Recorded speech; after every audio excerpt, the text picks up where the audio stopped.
This was a really nice thing today.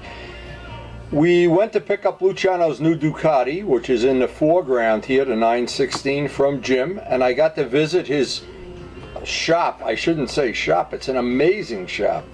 It's absolutely amazing, and he allowed me to take some pictures to share with my friends.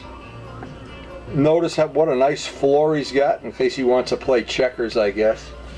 Now he's got the more classic older Ducati in the background, and the one Luciano purchased up here in the front, the 916.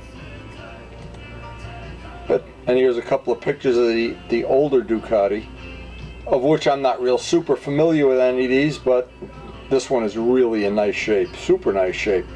But now here's the thing. I always try to, when I go to somebody else's shop for the first time, I look for some ideas I can incorporate in my own shop. And one of the things Jim had, just taking some pictures of the bike here before Luciano's going to do some of his magic stuff. Now, this is something, now I have extra body work for the FZR, and I never thought of mounting it up on a wall like this. This is pretty neat, in fact. And I looked at how he did this. This is all like an old, this was on one of the bikes he purchased, and I guess he's just hanging on to it, but kind of a cool Dunstall kind of fairing. But it gave me an idea of something that I might want to do in the future in the garage. Put up the old FZR body work, or who knows. And he had another Ducati, a bevel, older one, that he was working on and restoring. But we were there for, just take a couple of pictures of this. I know the guys that are really into the Ducati stuff, they love the old bevels. Now this I thought was the coolest thing in the whole shop. I'm sure Ray and Malcolm really need this. This is a great wood stove. This looks great. I just can imagine in the middle of the winter, you're working on your bike, whatever, you're doing your Desmo Ducati thing, and you got the bike up on the lift, and you're a nice pot of coffee up there, and you got 5-6 of your friends over at your house sharing a day. I can just picture it. Now, I wanted to show this to several people. This was a lift he made in the middle of the floor. This, however it worked, I didn't get to see the mechanism, but we were on our way to buy a bike lift today at the end of picking up this Ducati. I finally wanted to get a bike lift for my shop.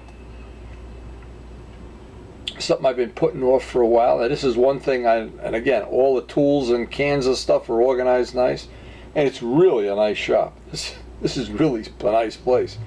There's Jim pulling out of the shop. And I tried to get a picture out the back window of the Ducati, but I'm not sure I got it. There it is. I thought that'd be kind of cool. Anyway, that was only the first part of the adventure. The second part's even better.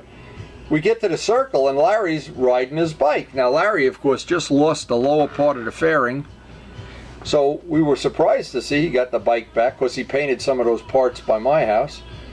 And we thought we'd stop and show the new 916, since he's a Ducati guy too. And this turned out to be a nice, enjoyable visit. He had one of his friends with him that was shooting some pictures. Had to look like what was an expensive camera. And he promised to make Larry look like Valentino Rossi. I'm not sure, but in this modern age with Photoshop, they could make me look like Valentino Rossi. Anyway,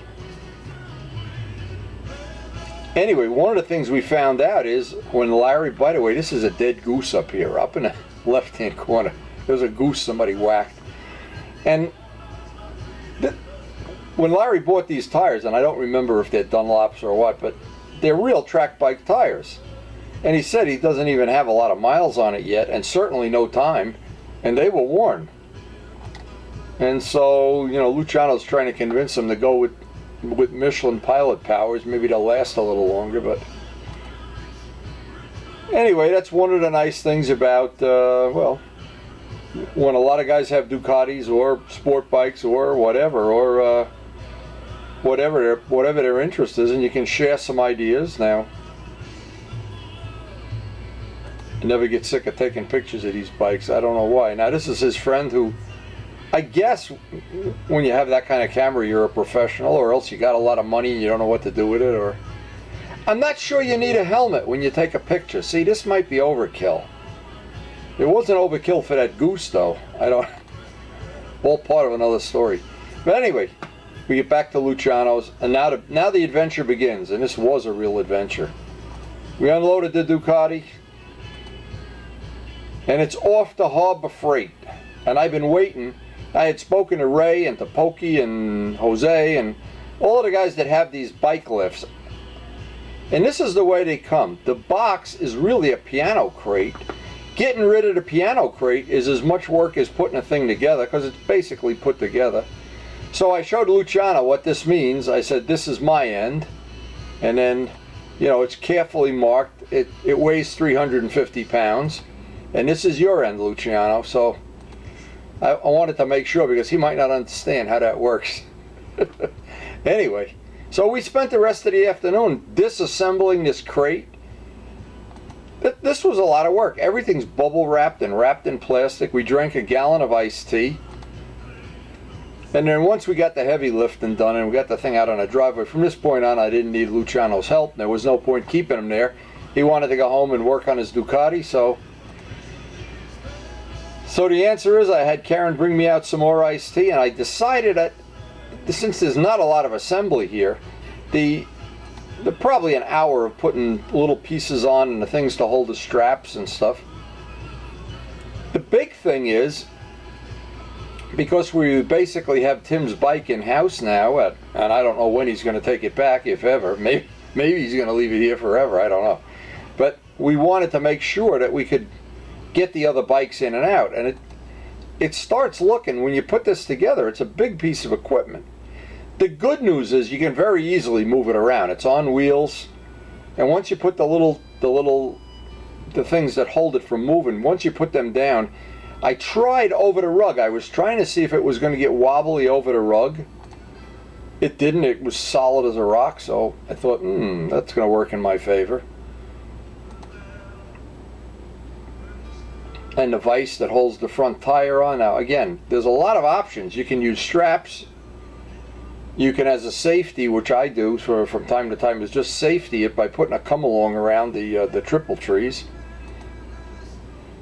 But I did get it all up, and I'm guessing this took about maybe 2 hours altogether, with Luciano's help an hour, and then the rest of it. It's pretty cut and dry, straightforward. I made sure I put grease on everything. And then I wanted to see, the big thing was, if we're going to be able to get, the idea is, and Ray had this idea, which I hadn't thought of, is you can always just store one of the bikes. Since we got to store, we actually have 8 bikes in-house when you count Tim's bike. Now the only thing is, getting this little Ninja up on there is really no effort at all. I'm not sure, a guy that's a little shorter than me, maybe, might have an issue. I don't know. I don't think so. But now that we got that part in the bank, that is one thing. I am so happy that that's in the bank, because it'll make our projects this winter, any project bikes we're working on, and of course if we get a crankshaft for the donor bike, that'll make that an easy decision. Or if we're going to do any major work, anything, even oil changes, and when you get to be my age, the less you can bend over, the better. That is a good investment of $300.